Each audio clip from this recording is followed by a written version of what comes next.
Bakit kumain? Hello guys. Hello guys. Naglibre si sir ng isang ice cream.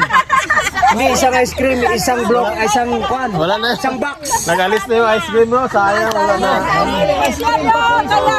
Kung may magpalibre sa amin ng ice cream, maligatan sa ino.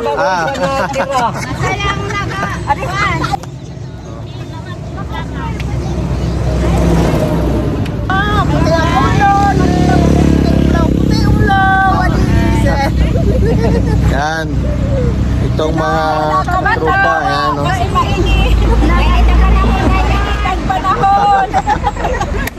Bagyo na ay bagyo na.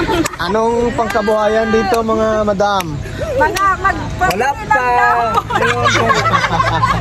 wala na naiwan na mga saging. Wala na yung dahon. Kaya pala yung mga saging doon. Wala na bunga. Wala na yung dahon. Pati dahon, gibaligyan ng dahon sa... Grabe nga, krisis. Krisis kayo. Krisis ang panahon. Kasi 2 araw pa lang kami naulanan dito. Wala ba ulanan? Ang usog nga ulan, 2 adlaw pa lang. Wow.